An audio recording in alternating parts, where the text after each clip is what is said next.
Hello everyone. Manchester United flop.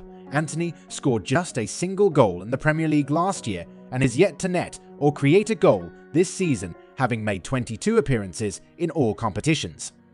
In such a scenario, the Red Devils are looking to reinforce the right flank, and the current name in Man United's radar is Sporting Lisbon's winger Marcus Edwrads. Man United are targeting the signing of the Sporting Lisbon winger to reinforce the offence at Old Trafford.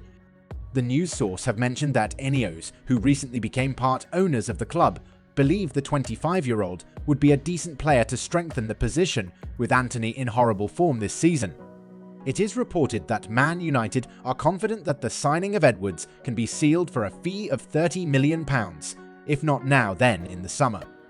The English attacker can feature on either flank and even in the central attacking midfield roles, but mainly he is a right winger with a quality left foot. In the current season, so far, Edwards has started 13 games in the Primera, Liga and directly involved in 8 goals, with an impressive 4 goals and 4 assists. In all competitions, the former Tottenham winger has netted 6 goals and provided 5 assists for Sporting, who are currently leading the league table in Portugal.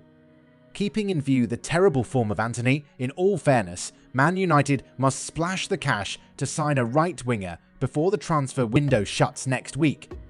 So Manchester United are working on a deal to sign Marcus Edwrads either on loan in January, then permanently in the summer, or wait till the summer to complete any deal.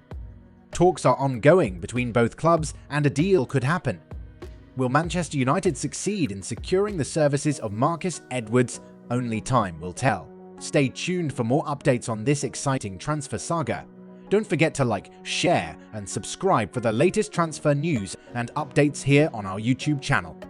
Keep the conversation going in the comments below and let us know your thoughts on Manchester United's pursuit of Marcus Edwrads. Thanks for watching.